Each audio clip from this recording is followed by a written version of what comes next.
अस्सलाम वालेकुम dear class. वालेकुम अस्सलाम मैम। वालेकुम अस्सलाम।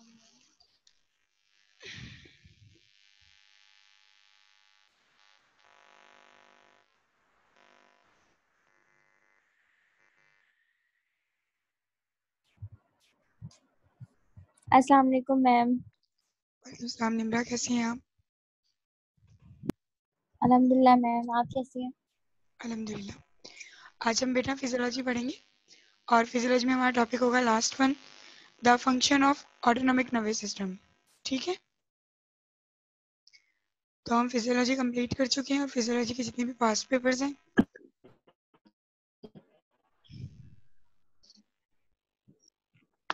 क्या सर मोहन की क्लास में सर वकास थे?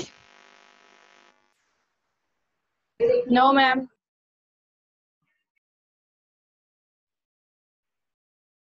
ठीक है,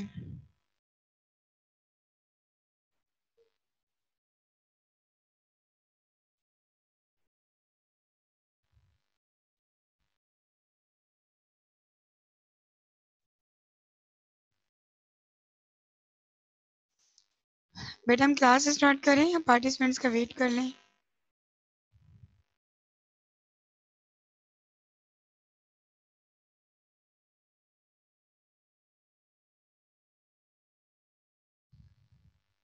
सो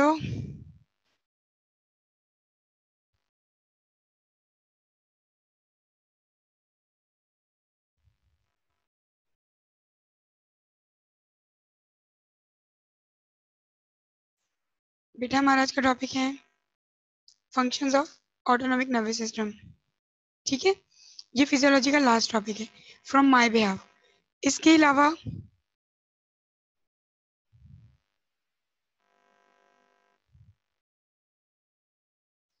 बेटा ये क्या है 630 619?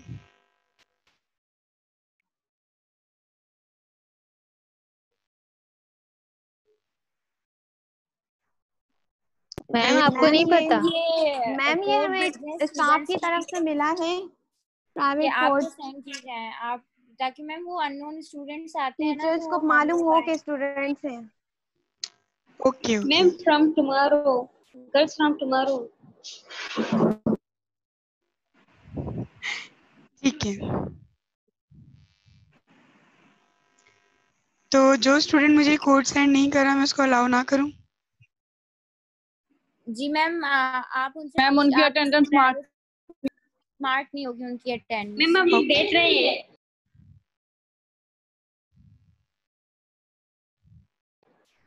मैम हम सेंड कर रहे हैं, वेट करेंगे। ओके बेटा हम क्लास शुरू करते हैं। सर्वकाश भी में ज्वाइन करेंगे।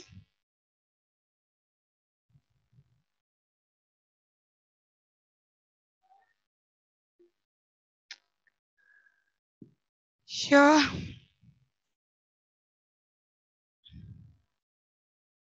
तो हम क्लास से स्टार्ट करें। The topic is function of autonomic nervous system, right? Autonomic nervous system और सोमैटिक नर्वस सिस्टम, आप लोग ने ये क्लासिफिकेशन फ्रॉम फर्स्ट ईयर आप लोग हमेशा पढ़ते हुए आ रहे होंगे। ठीक है, उसमें ऐसा है कि सोमैटिक नर्वस सिस्टम जो हमारे अंडर कंट्रोल होता है, it's voluntary as well as involuntary. ठीक है, वो फंक्शन जो हमारे अंडर कंट्रोल होता है, it's somatic nervous system. What about autonomic nervous system? Autonomic nervous system, dear students, just give me a 2 minutes.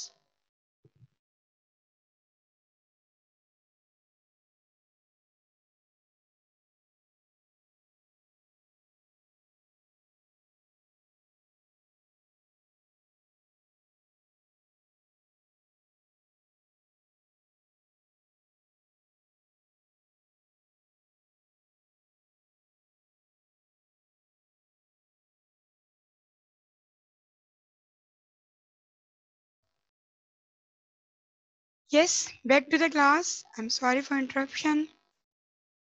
So, autonomic nervous system. The autonomic nervous system is the nervous system which control the body functions. हमारी body के involuntary organ level पे जो काम होते हैं वो सब के सब ऑटोनॉमिक नर्वस सिस्टम ही कंट्रोल करता है। ये अनकॉन्शियस सिस्टम होता है ये ऐसा सिस्टम है जो कि हमारे हैंड में नहीं है, ठीक है। हमारे ब्रेन के अपर हायर, जो हमारे हायर सेंटर्स हैं वो इस चीज को जनरेट करते हैं,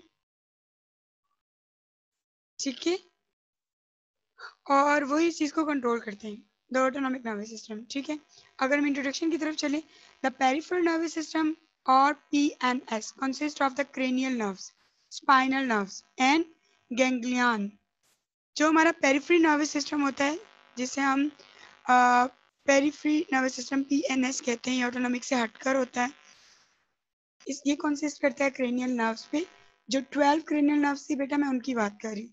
ये डिपेंड करता है आपकी क्रेनियल नर्व्स पे। आपकी स्पाइनल नर्व्स जो 33 पेयर्स ऑफ स्पाइनल नर्व्स हैं वो, और आपके गैंग्लियंस जो कि पोस्ट मोटर गैंग्लियंस हैं, प्री साइनेप्टिक गैंग्लियंस हैं, वेंट्रल रूट गैंग्लियंस हैं, डॉर्सल रूट गैंग्लियंस हैं, पैरावर्टिब्रल गैंग्लियंस हैं। ये सारे के सारे गैंग्लियंस इन्वॉल्व होते हैं पेरिफेरल नर्वस सिस्टम में। पेरिफेरल नर्वस सिस्टम यानी ओवरऑल हमारा पूरा CNS मतलब पूरा हमारा जो कंट्रोल सिस्टम है वो दो में डिवाइड होता है, ऑटोनॉमिक नर्वस सिस्टम है एंड सोमैटिक नर्वस सिस्टम है। Autonomic nervous system is a sympathetic nervous system और पैरासिम्पैथेटिक नर्वस सिस्टम। आज हम सारी की सारी बात अपनी ऑटोनॉमिक नर्वस सिस्टम यानी कि सिंपैथेटिक नर्वस सिस्टम और पैरासिम्पैथेटिक नर्वस सिस्टम पर करेंगे, ठीक है। सो डियर मधु, आप मुझे बताएं मैंने इसकी क्लासिफिकेशन किस तरह की है। CNS and PNS divided into, Madhu yes ma'am.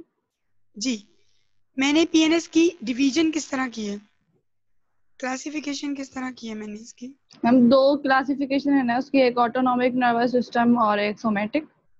बिल्कुल, autonomic nervous system further divided into two, name sympathetic and parasympathetic. ये ऑटोनॉमिक जो है ये इनवॉलंटरी है, हमारे कंट्रोल में नहीं होता, और सोमैटिक जो है वो वॉलंटरी फंक्शंस कंट्रोल करता है। बिल्कुल।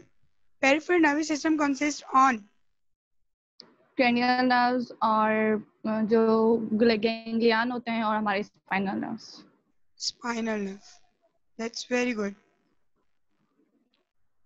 So the autonomic nervous system और a visceral nervous system, हम इसको visceral कह सकते हैं ना, क्योंकि अल्टीमेटली कंट्रोल किसको कर रहा है, हमारे ऑर्गन्स को, is a part of the peripheral nervous system that acts as a control system functioning largely below the level of consciousness and control the functions below the level of consciousness। बेटा हमारा below the level of consciousness का मतलब है कि हमारे conscious में वो चीज़ नहीं आती, जस्ट लाइक दिस के हमारा ब्लड प्रेशर फ्लक्चुएट कर रहा है, ठीक है। अगर हमारा बीपी हाई हो रहा है और उस बीपी को हमारा कंट्रोल सिस्टम कंट्रोल करेगा, रेगुलेट करेगा। अब वो जो ब्लड प्रेशर वो रेगुलेट कर रहा है, हमें तो ना उसके राइजिंग का पता चला ना उसके डिक्लाइन का पता चला। ये सब काम अंडरग्राउंड किस तरह हुआ, बैरो रिसेप्टर्स ने जज किया, बैरो रिसेप्टर्स ने जज करके lower central nervous system centres, फिर अपर सेंटर्स, इनको इन्वॉल्व किया, अपर सेंटर्स ने उसको कंट्रोल किया बाय वेजो कंस्ट्रक्शन और वेजो डायलेशन। ये सब की सब चीज़ें हमारे कॉन्शियस लेवल से हट कर थी, हमें नहीं पता चला और ये सब हो गया, ठीक हो गया। Responsible for control of involuntary और visceral body function, cardiovascular, obviously heart से लेके वेजो कंस्ट्रक्शन तक सब कंट्रोल करता है autonomic nervous system, heart rate से स्ट्रोक वॉल्यूम, इनफैक्ट आपका स्ट्रोक रेट, रेस्पिरेटरी, आपकी इंस्पायरेशन एक्सपायरेशन, डायफ्राम की मूवमेंट, डाइजेस्टिव आपकी मतलब peristalsis movement, anti peristalsis movement से लेकर पैंक्रियाटिक जूस की सिक्रेशन तक डाइजेस्टिव ट्रैक को कंट्रोल करता है autonomic nervous system. And urinary, गैल ब्लैडर्स के रिफ्लैक्स होते हैं, मेचुरेशन रिफ्लैक्स, वहां से लेकर किडनी और यूरिनेशन यहाँ तक के प्रोसेस को कंट्रोल करता है autonomic nervous system. Reproductive functions, sexual erection से लेकर इंटरकोर्स तक, बेबी की परसेप्शन से लेकर बेबी की पार्चुरेशन यानी डिलीवरी तक सब कंट्रोल करता है autonomic nervous system. Key roles in body response to the stress, आपकी फ्लाइट फ्लाइट एंड फाइट जो रिस्पॉन्स है उसको, under the stress, the coping of stress, ये सारी की सारी चीजें कंट्रोल करता है आपका नर्वस सिस्टम। ठीक है। सो मारिया वाहिद, आपने हमें बहुत लेट ज्वाइन किया है। मारिया वाहिद, आप हमें बताएं कि बॉडी के कौन से ऐसे मेन फंक्शंस है जिसके ऊपर ऑटोनॉमिक नर्वस सिस्टम एक्ट करता है और बहुत अच्छा करता है, कंट्रोल करता है उसको।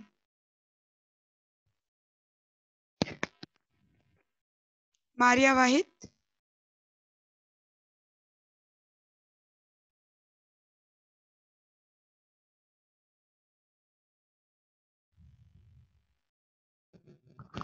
Yes ma'am. जी मारिया वाहिद, मुझे बताएं बॉडी के कौन से फंक्शंस हैं जो ऑटोनॉमिक नर्वस सिस्टम के अंडर कंट्रोल है।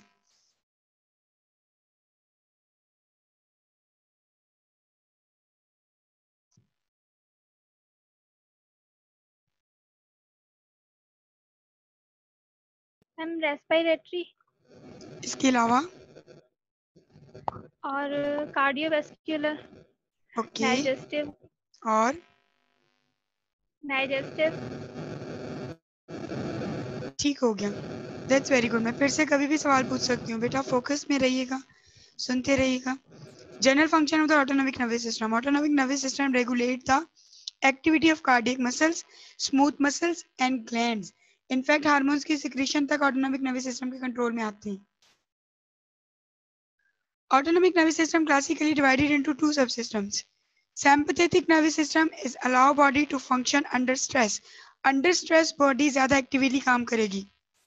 जब उसे किसी चीज का डर होता है ना, कहते हैं जब जान का खतरा होता है ना तो हम ज्यादा काम करते हैं। जब जॉब जाने का खतरा होता है तो ज्यादा काम करते हैं। जब आप लोगों को एग्जाम्स की टेंशन होती है तो आप ज्यादा पढ़ते हो। ठीक है। तो बॉडी अंडर स्ट्रेस अपना मैक्सिमम एफिशिएंट काम करती है। ठीक हो गया। और इस कैटेगरी को फ्लाइट, फाइट और फ्लाइट, उस स्ट्रेस में या आप भागोगे, उससे भाग जाओगे, या आप उसका फेस करोगे। फाइट और flight. Primes body for intense skeletal muscle activity. इसके जो इफेक्टर्स होते हैं बेटा वो हमारे स्केलेटल मसल्स की एक्टिविटी पे होते हैं। यानी ये इफेक्टर्स के तौर पे हमें, जैसे कि अगर हमें डर लग रहा है किसी चीज पे तो हमारे स्केलेटल मसल्स शिवरिंग कॉज करेंगे। ठीक है। अंडर स्ट्रेस हो गया। Parasympathetic nervous system maintenance functions, आपके फंक्शंस को मेंटेन करने के लिए पैरासिम्पैथेटिक नर्वस सिस्टम है। सेम लाइक बेटा जब एनेटमी में आप लोगों ने पढ़ा होगा, टंग को दोनों तरफ के मसल अप्लाई करते हैं। ठीक है। जब हम टंग को बाहर खींचते हैं तो हमारे left and right muscles contract करते हैं, हमारी टंग सीधी सीधी बाहर आती है। बेटा टंग की डिवीजन डाइवर्जन कॉज करती हैं टूवर्ड्स अ करेक्टिव साइड। मेरी मुझे जो हेमिप्लेजिया हुआ है वो मेरे राइट साइड का हुआ। ठीक है। जब मैंने टंग को प्रोट्यूट किया तो मेरी टंग लेफ्ट साइड पे मूव चली गई। तो ऐसा नहीं है कि बेटा मेरी जो साइड खराब होगी, मेरी जो जुबान है उस तरफ लड़खड़ा जाएगी, ऐसा नहीं है। उसको दोनों तरफ से बराबर सप्लाई मिल रही है। जिस तरफ की सप्लाई वीक होगी दूसरी तरफ उसको अपनी तरफ खींच लेगा। यही हिसाब है हमारे विस्टर्स के ऊपर। हमारे विस्टर पे सिंपैथेटिक पैरासिम्पैथेटिक दोनों साथ एक्ट कर रहे हैं। सिंपैथेटिक उसको जगा के रखे हुए, पैरासिम्पैथेटिक उसको सुला कर रखे हुए। अगर सिंपैथेटिक ने ज्यादा काम करना है यानी स्ट्रेस सिचुएशन है, पैरासिम्पैथेटिक हट जाएगा। जो हमें जगाने वाला सिस्टम है सिंपैथेटिक सिस्टम, वो तेज हो जाएगा और हम जल्दी काम करेंगे। इसी तरह सेम वही सिचुएशन, सिंपैथेटिक पैरासिम्पैथेटिक सुला रहा है, जगा रहा है हमें एक ही ऑर्गन को। उस ऑर्गन में स्ट्रेस नहीं है, रिलैक्स है वो ऑर्गन। अगर उस ऑर्गन रिलैक्स हो जाएगा उसका सिंपैथेटिक खुद ब खुद पीछे हट जाएगा, पैरासिम्पैथेटिक उसको और सुला देगा, लेजी को और लेजी बना देगा। ठीक हो गया बेटा। Maintenance function, rest and digestive, ये फंक्शंस को मेंटेन करता है, उसको चलाता रहता है लंबे अरसे तक के लिए। पैरासिम्पैथेटिक वाली मशीन जल्दी खराब नहीं होती, सिंपैथेटिक मशीन जल्दी खराब हो जाती है क्योंकि वो ज्यादा काम करती है। तो ये मेंटेनेंस करता है फंक्शंस का, स्ट्रक्चर्स का, हमारी मशीनरीज का। रेस्ट एंड डाइजेस्ट, भाई सो खाओ पियो हजम करो और बस। पैरासिम्पैथेटिक सिस्टम हमें ये बताता है। तो एग्जाम से पहले वाली छुट्टियों में हमारा सिंपैथेटिक नर्वस सिस्टम एक्टिव होता है, एग्जाम्स के बाद वाले ब्रेक में हमारा पैरासिम्पैथेटिक नर्वस सिस्टम एक्टिव हो जाता है। Counter balance sympathetic function, sympathetic functions जो हो रहे हैं उसको काउंटर बैलेंस करके बैठे हुए, जैसे हमें सिंपैथेटिक की जरूरत ज्यादा पड़ेगी पैरासिम्पैथेटिक खुद ब खुद पीछे हट जाएगा और हमारा सिंपैथेटिक उस पर काम करेगा। ठीक हो गया? तो बेटा अब हमें बताएंगी निम्रा बताएं सिंपैथेटिक और पैरा। जी बेटा कुछ पूछना है? मैम ये जो मतलब दोनों यही काम करेंगे ना, सिंपैथेटिक जो है पैरासिम्पैथेटिक को कौन? बेटा आवाज नहीं आ रही आपकी क्लियर। मैम जिस तरह अभी था ना स्लाइड में कि पैरासिम्पैथेटिक जो है वो सिंपैथेटिक नर्वस सिस्टम की एक्टिविटी को काउंटर बैलेंस। बिल्कुल ऐसा है बेटा, आप मैं समझ गई हूँ काउंटर बैलेंस वाला पॉइंट अगर आप पूछना चाह रही हो तो दोनों एक पे काम करेंगे। तो सिंपैथेटिक भी यही सेम काम कर सकता है ना पैरासिम्पैथेटिक के साथ? काउंटर बैलेंस का मतलब बेटा क्या है, मैं अपने हाथ को अपनी तरफ लेकर आ रही हूँ यानी मैं फ्लेक्शन कर रही हूँ और मेरे ट्राइसेप मसल्स उसका काउंटर बैलेंस करके उसके एक्सटेंशन को मेंटेन रखें। Counter balance opposite. ठीक हो गया? सिंपैथेटिक के काम को उल्टा करके पैरासिम्पैथेटिक उसको रोकेगा। सिंपैथेटिक बोलेगा जॉब पे जाओ, पैरासिम्पैथेटिक बोलेगा जॉब पे ना जाओ, तो वो काउंटर बैलेंस करेगा जॉब पे जाने को। ठीक हो गया? निम्रा सुमरो आपसे सवाल है बेटा, मुझे बताइए sympathetic nervous system fight and flight system किस एक्ट पे काम करता है, बेसिस क्या है उसके काम करने के?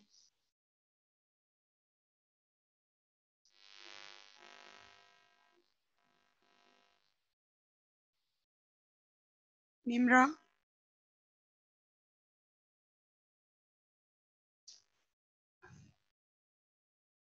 बेटा sympathetic system fight and flight system के काम करने की बेसिक्स क्या है?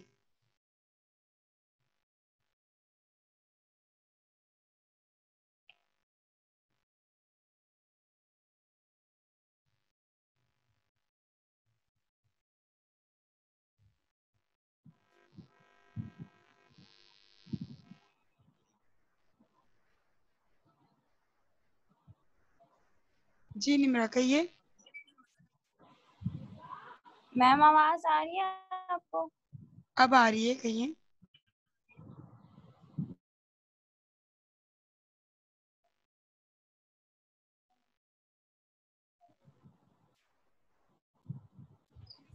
मैम आवाज आ रही है आपको? जी बेटा आवाज आ रही है, कहें।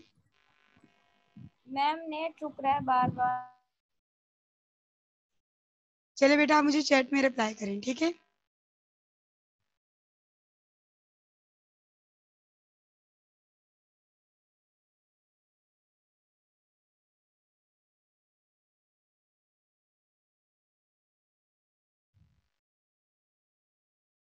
बेटा इसकी एक पिक्चर देखिए, आपको क्लियरली समझ आ जाएगा।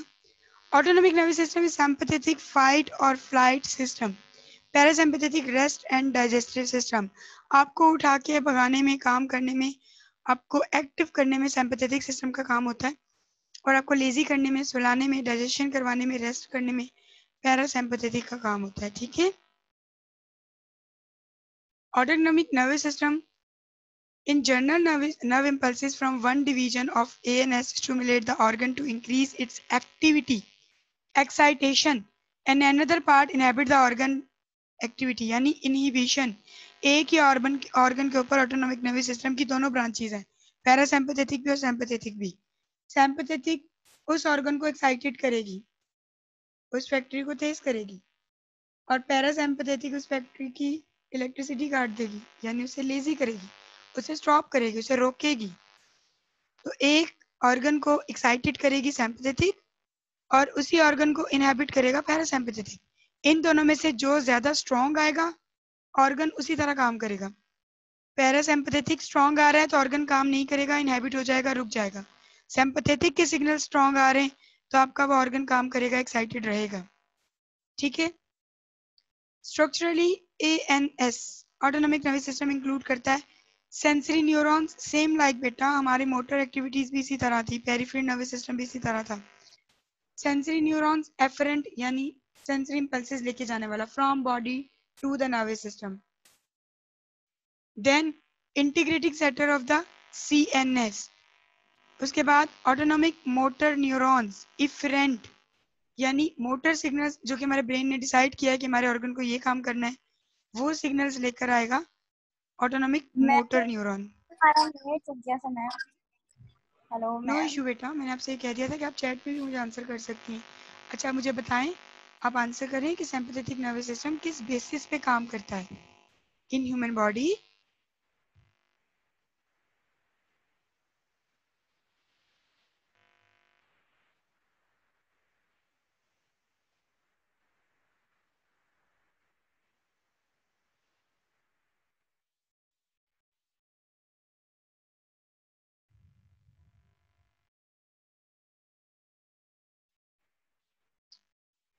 सो अब हम सिंपैथेटिक और पैरासिम्पैथेटिक दोनों के इफेक्ट्स पढ़ेंगे अपनी बॉडी के ऊपर। बेटा effects of sympathetic nervous system, sympathetic nervous system की जितने मैम भी आपकी अच्छे, आवाज ही नहीं आ रही, नई स्क्रीन आ रही है आपकी। बेटा स्क्रीन शो नहीं हो रही। आपकी आवाज भी कट के आ रही है मैम, क्या हो रहा है? यस शायद मैम, हमारा आपकी आवाज बहुत कट कट के आ रही है हमें भी। शायद नेट इशू है हमारा मैम, बार बार कट रही है आवाज। ठीक है, तो बेटा आप मुझे कह सकती हैं, मैं आपको रिपीट कर देती हूँ, मुझे बताएं कहाँ से इंटरप्शन कॉज हुई थी। अब आपको स्क्रीन शो हो रही है? Yes ma'am. That's very good, screen show आपको मिल गई। ठीक है, हमने अभी अभी पिछली स्लाइड में ऑटोनॉमिक नर्वस सिस्टम के बारे में पढ़ा कि जिस तरह, प्रीवियस स्लाइड रिपीट कर दें। बिल्कुल मैं वही रिपीट करने वाली हूँ। ऑटोनॉमिक नर्वस सिस्टम में बेटा ऐसा है कि हमारे एक ही ऑर्गन के ऊपर ऑटोनॉमिक नर्वस सिस्टम की स्टिमुलेटिव नर्व यानी सिंपैथेटिक नर्व भी आ रही होती है, और उसी ऑर्गन के ऊपर हमारे ANS सिस्टम का की इनहिबिटरी नर्व भी आ रही होती है, यानी पैरासिम्पैथेटिक नर्व भी आ रही होती है। एक ही विसरा को, एक ही ऑर्गन को, हार्ट को बीट करने के लिए सिंपैथेटिक भी ऑटोनॉमिक नर्वस सिस्टम से आएगी, उस हार्ट बीट को रोकने के लिए पैरासिम्पैथेटिक भी ऑटोनॉमिक नर्वस सिस्टम से आएगी, और ये दोनों बैक वक्त में हमारे हार्ट के ऊपर एक्ट करेंगी। इन दोनों में से जिसके सिग्नल स्ट्रांग हो जाएंगे, जिसके सिग्नल स्ट्रांग हो जाएंगे, हमारा जो ऑर्गन है उसी तरह काम करेगा। जैसे अगर हार्ट को धड़कने में, हार्ट रेट देने में सिंपैथेटिक नर्वस सिस्टम ज्यादा मिल गया तो उसकी हार्ट रेट तेज हो जाएगी। अगर पैरासिम्पैथेटिक सिस्टम ज्यादा मिल गया तो हार्ट रेट कम हो जाएगी। ठीक है, इन दोनों को बराबर मिलना चाहिए ताकि उसकी हार्ट रेट नॉर्मल रहे। आप समझ रही है मेरी बात? अगर पैरासिम्पैथेटिक हम कहते हैं कि पैरासिम्पैथेटिक हमें सुस्त कर रहा है तो पैरासिम्पैथेटिक हो ही ना, तो बेटा जो स्टिमुलेटिंग यानी सिंपैथेटिक नर्व आएगी वो आपके हार्ट को धड़का धड़का के, बीट्स करवा करवा के आपकी जल्दी डेथ कॉज करवा देगी, आपके कार्डियक मसल्स फिटीग में चले जाएंगे। मेंटेन करने के लिए बेटा अल्लाह ताला ने आपको एक्साइटेटरी इनहिबिटरी दोनों सिस्टम साथ दिए, इसी वजह से हम पैरासिम्पैथेटिक को काउंटर बैलेंस सिस्टम कहते हैं। ANS इंक्लूड करता है बेटा आपका सेंसरी न्यूरॉन्स यानी एफरेंट, इंटीग्रेटिंग सेंटर्स यानी CNS, और मोटर न्यूरॉन्स यानी एफरेंट। सेम इसी तरह जिस तरह आपका पेरिफेरल नर्वस सिस्टम में एक सेंसरी नर्व थी, एक सेंटर था और एक मोटर नर्व थी, इसी तरह बस सेंसरी न्यूरॉन मोटर न्यूरॉन्स के साथ ऑटोनॉमिक लगा दें तो वो हमारे ऑटोनॉमिक नर्वस सिस्टम के सेंसरी और मोटर न्यूरॉन्स बन जाएंगे। अब हम पढ़ेंगे सिंपैथेटिक नर्वस सिस्टम के effects on our different organs. ठीक है, क्योंकि ये भी फंक्शंस में आता है। The sympathetic system prepares the body to meet ma'am आपकी आवाज बहुत कट के आ रही है, हमें आवाज ही नहीं आ रही है आपकी, बहुत कट कट के आ रही है। शायद हमारा बेटा क्या दूसरे पार्टिसिपेंट्स को नेट भी मेरी आवाज नहीं आ रही? मैम क्लियर आ रही है। नहीं मैम सही आ रही है। मैम अब आ रही है। चलें, आधे पार्टिसिपेंट्स मैम को हमें भी क्लियर बीच आ बीच रही में है। कट कट के आ रही थी। बिल्कुल, प्रियंका अब एंड सही निम्रा आ रही आप लोग अपनी पोजीशन थोड़ी सी चेंज करें बेटा, मे बी आप लोगों को फिर आवाज मैम क्लियर अब है। ठीक आ रही है। मैम हम तो बाहर आके बैठ गए जहाँ डिवाइस लगी हुई है। ठीक है,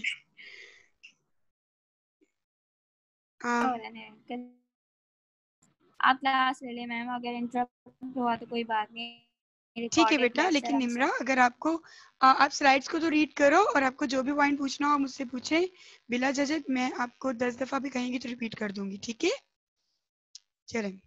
okay ma'am. Sympathetic system prepare the body to meet emergency demands. Sympathetic system आपको उठाता है, भगाता है, चलाता है। तो आपकी इमरजेंसी डिमांड में सिंपैथेटिक सिस्टम को एक्टिव होना ही होना चाहिए। कभी ऐसा होता है कि हम बाहर जा रहे हैं, हम बहुत जल्दी में, हमें एग्जाम स्लिप्स लेनी है, हम जो है ना बहुत जल्दी में, एग्जाम स्टार्ट होने वाला है, हमें स्लिप कलेक्ट करनी है, हम भागे भागे जाएं। इस इमरजेंसी सिस्टम में आपने कभी किसी को सोते हुए, बैठे हुए, खाते हुए और इस तरह देखा है? नहीं देखा, क्योंकि इमरजेंसी डिमांड और इमरजेंसी स्ट्रेस में हमेशा आपका सिंपैथेटिक सिस्टम ही एक्टिव हो जाता है। वो आपको कहेगा जल्दी भागो, तेज तेज कदम लो, जहां तुमने 2 कदम लेने हैं वहां 4 लो, मैम स्लिप इकट्ठी करो। जी मैम, पर कुछ लोग तो ऐसे भी होते हैं वो जो इतनी स्ट्रेसफुल कंडीशन में भी इतने वो रिलैक्स होते हैं, इतने आराम आराम से, मतलब उनको कोई टेंशन ही नहीं होती। बेटा, वो बहुत बड़े फेलियर लोग होते हैं फिर। मेरे ख्याल से हाँ, फिर जितना हमने ऐसा ही देखा। जितना स्ट्रेस होगा उतना आप ज्यादा काम करोगे। बेटा, मैं टेंशन की बात नहीं कर रही हूँ। Stress and tension is another thing. Tension जो आपने खुद से जनरेट की हुई है ना, वो स्ट्रेस की बात है। Emergency demand, emergency demand, you are working in ICU, आप आईसीयू में काम कर रहे हो, ठीक है? आईसीयू में बंदे का सांस उखड़ता जा रहा है, you work in emergency demands, आपको इमरजेंसी के लिए बुलाया गया है। तो उस वक्त कभी आप बोलोगे कि मैं अब इसकी जो परकशंस करूंगा या मुझे जो इसको सीपीआर देना है, मैं चाय पी लूं फिर मैं दूंगा? ऐसा कभी नहीं होगा। आप कहोगे कि नहीं, मैं इसको जल्द से जल्द सीपीआर दूं ताकि इसका सांस बहाल हो और आईसीयू में रिकवर कर सके। ठीक है? इमरजेंसी डिमांड में सूझबूझ से काम करना सिंपैथेटिक है। ठीक है बेटा? तो और अगर आप टेंशन में हो, मतलब कि कभी आपने लोगों को ऐसे भी देखा होगा, उन्हें किसी जगह पे जल्दी पहुंचना है, अपने कपड़े प्रेस करने के लिए बैठे हैं तो अपने कपड़ों को जला देते हैं। तो इमरजेंसी डिमांड में टेंशन के अंदर गलत काम करना होता तो वो भी सिंपैथेटिक नर्वस सिस्टम की वजह से। ठीक है, लेकिन now it's totally depend on your maturity. तो इमरजेंसी डिमांड में आप जब भी काम करते हो, समझो आपका सिंपैथेटिक सिस्टम आपको आपके साथ है, आपका सिंपैथेटिक सिस्टम आपको जगा रहा है इमोशनल स्ट्रेस में। तो वो जो आईसीयू वाली एग्जांपल थी वो बेस्ट बैठती है इमरजेंसी डिमांड्स में। आपके स्किल्स भी हैं, आपका जो मंशूर है डिग्री लेते हुए, जो आप कसम खाते हो, वो भी सामने आ जाता है। ठीक है ना? During physical and emotional stress the sympathetic divisions dominate the parasympathetic systems, initiate a series of activity known as a fight or flight response। Physical या इमोशनल स्ट्रेस के अंदर आप क्या करते हो? सिंपैथेटिक डिवीजन जो है आपके वो डोमिनेट हो जाती हैं और पैरासिम्पैथेटिक आपकी डिमिनिश्ड हो जाती हैं, रुक जाती हैं या चुप करके बैठ जाती हैं। यानी कभी ऐसा होता है आप इमरजेंसी सिचुएशन में बैठे हुए और कोई बंदा आपको समझदारी की टिप्स देना शुरू कर दे, तो आप कहो कि नहीं अभी नहीं बोलो, ये बातें तसल्ली से सुनने वाली हैं, बाद में सुनूंगा, अभी मुझे ये काम करना है। सो इमरजेंसी डिपार्टमेंट में आप उस समझदार सिस्टम को, यानी पैरासिम्पैथेटिक सिस्टम को, जो कि आपका काउंटर बैलेंस आपका दादाजी है, आप उसको भी चुप करवा देते हो और इमरजेंसी में अपना काम करते हो, सिंपैथेटिक सिस्टम की सुनते हो। एग्री? तो आप डोमिनेट करते हो सिंपैथेटिक को और आप डिस्करेज कर देते हो, रोक देते हो पैरासिम्पैथेटिक को कि अभी नहीं चाहिए तुम्हारी एडवाइसेस। इस रिस्पॉन्स को हम फाइट और फ्लाइट रिस्पॉन्स कहते हैं। यानी इस सिचुएशन में या तो भागो, इससे बचो, या इसको फेस करो और ठीक करो। In addition, there is activation of the adrenal medulla, causing secretion of non-epinephrine or epinephrine as hormones to greatly heighten the response. Beta, epinephrine, non-epinephrine is a hormones of fight and flight response. आपके MCQs में आता है अक्सर, fight and flight response is fight and flight hormones known as या called as epinephrine और non epinephrine, इन दोनों hormones को आप फाइट एंड फ्लाइट हार्मोन्स कहते हो। तो इस सिचुएशन में एड्रिनल मेडुला आपका एक्टिव हो जाता है। एड्रिनल मेडुला कहाँ का ग्लैंड है? जी बेटा कहें। मैम वो initiating a series of activities, वो नहीं समझ आया। और डोमिनेट करता है ना जब sympathetic over the parasympathetic system. बिल्कुल, जब वो उसको डोमिनेट करता है तो बेटा तो जो वो काम उसे इनिशिएटिंग चीज करना में वो है, नहीं आया। ठीक है मैं आपको बताती हूँ। बेटा जब वो डोमिनेट करता है पैरासिम्पैथेटिक के ऊपर क्रॉस करके खुद काम करने लगता है, तो वो एक सीरीज ऑफ एक्टिविटीज स्टार्ट करता है, सीरीज ऑफ एक्टिविटीज फेस करना है या भागना है, ये है आपकी सीरीज ऑफ एक्टिविटीज। मैंने आपको सबसे पहले एक एग्जांपल दी थी, शेयर आपके सामने आ गया है। अब आपको आपका एक इवेंट का सीक्वेंस बनेगा, और जो इवेंट का सीक्वेंस बनेगा उसमें सबसे पहले ये होगा कि आप अपोजिट टर्न करोगे और फिर भागोगे। लेकिन आपका इवेंट्स का जो सीक्वेंस है अगर वो खराब हो जाता है तो आप अपोजिट टर्न नहीं करोगे, आप पहले भागोगे। तो आप क्या करोगे, आप टूवर्ड्स लॉइन, टूवर्ड्स डेंजर जा रहे हो। ये है आपका इवेंट्स, आपकी सीरीज ऑफ एक्टिविटीज। पहले टर्न करना है, फिर भागना है, फिर एक जगह पे रुकना है, फिर रास्ते में अगर कोई दरख्त आ गया उस पर चढ़ जाए। इस तरह करके ये आपकी एक्टिविटीज प्लान करेगा आपका ब्रेन। ठीक है, तो अब सिंपैथेटिक सिस्टम एक्टिव हुआ है और वो अपने प्लान्स बनाएगा इस इमरजेंसी सिचुएशन से बचने के लिए। फाइट एंड फ्लाइट कुछ सिस्टम्स बनाएगा। ठीक हो गया? मैं मीन्स स्ट्रेस वाली जो चीजें होती है उसमें ये सिंपैथेटिक मतलब डोमिनेट करता है। बिल्कुल, स्ट्रेस वाली चीज में, इमरजेंसी सिचुएशंस में, स्ट्रेस सिचुएशंस में आपका सिंपैथेटिक डोमिनेंट हो जाता है, पैरासिम्पैथेटिक डिस्करेज हो जाता है, बेचारा बंद होकर बैठ जाता है। ठीक है, एड्रिनल ग्लैंड ज्योतिका कहाँ का ग्लैंड है, कहाँ पाया जाता है? मैम ये किडनी किडनी के सर के ऊपर बैठा हुआ है। एग्जैक्टली तो ये स्ट्रेस के अंदर एपिनेफ्रिन और नॉन एपिनेफ्रिन को सीक्रेट करेगा। ठीक है, the cardiovascular system, sympathetic system cardiovascular system पे किस तरह एक्ट करेगा? हार्ट बीट को इंक्रीज कर देगा, हार्ट रेट को बढ़ा देगा। ब्लड सप्लाई कार्डियक मसल्स की तरफ जो आ रही है उसको भी बढ़ा देगा। ऑब्वियसली मशीन को ज्यादा फ्यूल मिलेगा तो वो ज्यादा चलेगी ना, तो हमारा हार्ट ज्यादा तब धड़केगा जब हमारे हार्ट को इटसेल्फ ज्यादा ब्लड सप्लाई मिलेगी। तो कार्डियक मसल्स को ब्लड सप्लाई ज्यादा मिलेगी through coronary artery, coronary artery को डायलेट कर देगा हमारा सिंपैथेटिक सिस्टम। उसकी डायलेशन से क्या होगा बेटा, हमारे हार्ट को ज्यादा ब्लड सप्लाई मिलेगी, हार्ट ज्यादा पंप करेगा। रैपिड पेरिफेरल रेजिस्टेंस और blood pressure by constricting the small artery of the skin. बेटा अगर सडनली स्ट्रेस कंडीशन में ये होता है कि आपका पेरिफेरल रेजिस्टेंस बढ़ जाता है। पेरिफेरल रेजिस्टेंस बढ़ने से आपका ब्लड प्रेशर बढ़ता है। पेरिफेरल रेजिस्टेंस वेसल की कॉन्स्ट्रिक्शन को कह रहा है वो, यानी आपकी वेसल कॉन्स्ट्रिक्ट हुई, डायमीटर कम हुआ तो रेजिस्टेंस बढ़ गया ना फ्लो में जैसे रेजिस्टेंस बढ़ेगा, फ्लो को ज्यादा जोर से चलना पड़ेगा तो वो उसका प्रेशर रेज करेगा। ठीक है, in this we increase blood supply is available for highly active tissues. इस सेंस में बेटा आपकी स्किन, आपके स्टमक, आपकी इंटेस्टाइन, इनको कम मिलेगी ब्लड सप्लाई, और जो काम आपका ज्यादा चलना चाहिए, जो सिस्टम्स, स्केलेटल मसल हो गया, हार्ट हो गया, ब्रेन हो गया, इन सिस्टम्स को ब्लड सप्लाई ज्यादा मिलेगी। अब बात समझ आई? उन सिस्टम की ब्लड सप्लाई कम हो जाएगी जो कि रेस्ट में आपके लिए काम करते हैं, जैसे कि डाइजेस्टिव सिस्टम में आपका स्टमक, इंटेस्टाइन, पैरासिम्पैथिक मूवमेंट्स, ये सब चीजें। और ज्यादा ब्लड सप्लाई मिलेगी आपके हार्ट रेट, स्केलेटल मसल्स और ब्रेन को। ये कॉन्स्ट्रिक्ट करेगा हमारा blood vessels in secretary glands. कौन से वाले ग्लैंड्स की ब्लड वेसल्स को कॉन्स्ट्रिक्ट करेगा? वहां पे ब्लड प्रेशर, वहां पे ब्लड की सप्लाई को कम करेगा हमारे डाइजेस्टिव सिस्टम वाले सेक्रेटरी ग्लैंड्स को, क्योंकि उस वक्त डाइजेशन तो नहीं करनी ना बेटा। किसको ख्याल आता है कि मेरे सामने इस वक्त मेरी मतलब जान के लाले पड़े हुए हैं और मैं अपने पहले खाना हजम करूं बैठकर? ऐसा नहीं होता। ठीक, accelerate blood coagulation because of vasoconstriction. Vasoconstriction जब होगी यानी वेसल्स हमारे छोटे होंगे, उसका डायमीटर बढ़ेगा, और डायमीटर कम होगा, प्रेशर बढ़ेगा, तो उसमें बेटा ब्लड कोगुलेशन के चांसेस भी बढ़ जाएंगे। ब्लड कोगुलेशन मीन्स ब्लड का रुकना, स्टेसिस होना और जमना, कोगुलेशन होना। तो ब्लड स्टेसिस और ब्लड कोगुलेशन दोनों के चांसेस बढ़ जाएंगे वेजो कंस्ट्रक्शन में।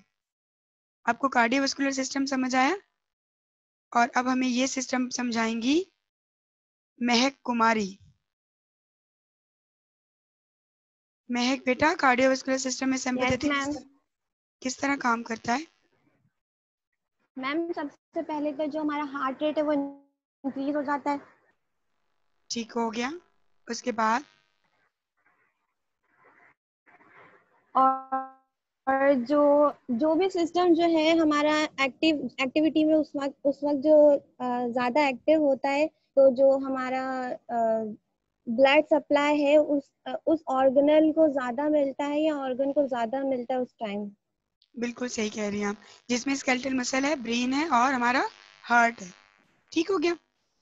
Now the respiratory system. Yes ma'am. Respiratory system causing smooth muscle relaxation, therefore dilation of airway, especially bronchioles. Respiratory system के अंदर अगर सिंपैथेटिक एक्टिव हो गया, यानी इमरजेंसी सिचुएशन हो गई है, तो रेस्पिरेटरी सिस्टम में क्या चेंजेस आएंगी? सबसे पहले तो आपके वो वाले स्मूथ मसल्स रिलैक्स हो जाएंगे। क्यों रिलैक्स होंगे बेटा? क्योंकि अब आपके ऑक्सीजन ज्यादा चाहिए आपके स्केलेटल मसल्स को, क्योंकि उन्होंने फिटीग नहीं होना, पता नहीं कितना भागना पड़े उनको, पता नहीं कब तक शेर उसका पीछा करेगा, है ना? तो इसलिए स्मूथ मसल्स रिलैक्स हो जाएंगे और हम ज्यादा ऑक्सीजन कंज्यूम करेंगे। डायलिटेशन हो जाएंगी हमारी एयरवे की, स्पेशली हमारे ब्रोंक्यूल्स की, और इस तरह वो हमें अलाउ करेंगे कि हम ज़्यादा एयर्स को अपनी लंग्स में लें। जब हम ज़्यादा एयर्स को लंग्स में लेंगे तो इसका मतलब है हम ज़्यादा ऑक्सीजन अपने अंदर ले रहे हैं, तो हमारी रेस्पिरेटरी रेट इंक्रीज हो जाएगा। हम 70 to 80 ब्रीथ पर मिनट ले रहे थे, अब हम 100 to 120 ब्रीथ पर मिनट लेंगे फाइट एंड फ्लाइट में, यानी ड्यूरिंग रनिंग। रेस्पिरेटरी सिस्टम इस तरह फाइट एंड फ्लाइट सिचुएशन में हमें डील करती है, सिंपैथेटिक सिस्टम इस तरह हमारी हेल्प करता है। ठीक है, अब सिंपैथेटिक सिस्टम हमारी किस तरह हेल्प करता है, इसका आंसर हमें करेंगी शीला। शीला बेटा बताएं, respiratory system.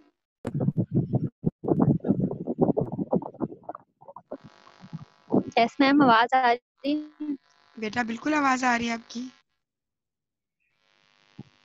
Ma'am, respiratory system में ऐसे एक्ट करेगा कि जो रेस्पिरेटरी मसल्स हैं उनको रिलैक्स कर देगा, क्योंकि उनको तो और ज्यादा काम करना होगा ना, तो वो रिलैक्स होंगी, तो उसमें एयर जो है डायलेट होंगी वो, स्पेशली जो ब्रोंक्यूल्स वगैरह हैं, तो एयर का जो पैसेज है वो ज्यादा होगा। ज्यादा सही ऑक्सीजन है अंदर मैम? आएगी और स्केलेटल मसल्स को ज्यादा ऑक्सीजन मिलेगी ड्यूरिंग फाइट एंड फ्लाइट। बिल्कुल ठीक है बेटा। चलें, डाइजेस्टिव एंड यूरिनरी सिस्टम में किस तरह काम करेगा ये? लीवर इंक्रीज करेगा कन्वर्जन किसकी? ग्लाइकोजन की, ग्लूकोज में। बेटा मैंने आपको पहले भी कहा था, हमारे ब्लड में जब ज़्यादा ग्लूकोज हो जाता है खाने के बाद, तो ग्लूकोज हमारे टिश्यू को जितना चाहिए होता है वो उतना रखता है, और बाकी ग्लूकोज को वो हमारी माओ की तरह संभाल के रख लेता है, हाँ, अगली बेटी के जहेज के लिए, मतलब अगले काम के लिए। तो वो ग्लूकोज को ग्लाइकोजन की फॉर्म में स्टोर कर देता है, कहाँ? हमारे लीवर के अंदर। अब फाइट एंड फ्लाइट है, ग्लूकोज चाहिए ज्यादा। अब हो सकता है बंदा घर से नाश्ता भी करके नहीं निकला और रास्ते में उसको लाइन मिल गया, अब उसको भागना पड़ा। उस वक्त उसकी बॉडी की जो ग्लूकोज रिक्वायरमेंट है वो कौन पूरी करेगा? वो ग्लाइकोजन जो हमारी माओ ने संभाल के रखा था मुश्किल वक्त के लिए। तो ये मुश्किल वक्त है, अब वो ग्लाइकोजन हमारा ब्रेक होगा, हमारे ब्लड में आएगा और हम उसको यूज करेंगे। पहला फंक्शन लीवर का ये हो गया। Stomach and small intestine, smooth muscles construct हो जाए, कॉन्ट्रक्शन करेंगे पेरिस्टल्सिस, और सिक्रीशन करेंगे डाइजेस्टिव जूसेस की जो कि इनहेबिट हो जाएंगी। डिले करेंगे digestion on tone of sphincter muscles increased. देखो स्टमक और स्मॉल इंटेस्टाइन क्या करेंगे? सबसे पहले तो पेरिस्टल्सिस जो उसकी मूवमेंट है, पेरिस्टल्सिस यानी खाने को अंदर भेजने वाला, डाइजेशन करने वाला और डाइजेस्टिव जूस को सीक्रेट करने वाले सारे कामों को रोक देंगी, यानी हमारी डाइजेस्टिव ट्रैक तो पूरी की पूरी इनहेबिट हो जाएगी अच्छी खासी। उसके स्फिंक्टर्स भी बढ़ जाएंगे, यानी टोन में इंक्रीज हो जाएंगे, यानी क्लोज हो जाएंगे। ना स्टमक से खाना बाहर जा सकेगा, ना स्टमक से खाना अंदर आ सकेगा, यानी हमारी डाइजेशन तो मुकम्मल तौर पे स्टॉप हो जाएगी। ठीक है, एड्रिनल ग्लैंड क्या करेगा? वो स्टिमुलेट करेगा कि वो सीक्रेट करेगा एड्रेनालाइन, नॉन एड्रेनालाइन, यानी एपिनेफ्रिन, नॉन मैम एपिनेफ्रिन को। जी हम ये बात रिपीट करें, डाइजेशन स्टॉप हो जाएगी, समझ नहीं आया हमें। बेटा पूरी डाइजेशन हमारी अच्छे से स्टॉप हो जाएगी। क्यों? क्योंकि मैंने आपको पहले भी बताया था कि ब्लड का फ्लो किस तरफ ज्यादा बढ़ रहा है, स्केलेटल मसल्स ब्रेन और स्टमक की, स्केलेटल मसल्स ब्रेन और हार्ट की तरफ, क्योंकि उन्हें ज्यादा काम करना है। और किस तरफ हमारा ब्लड का फ्लो कम हो रहा है? हमारे डाइजेस्टिव ट्रैक्ट की तरफ, क्योंकि उस वक्त खाना हजम करना, यूरिनेशन करना, स्टूल पास करना, मिक्चुरेशन करना, डिफिकेशन करना, ये सारे प्रोसेस हमारे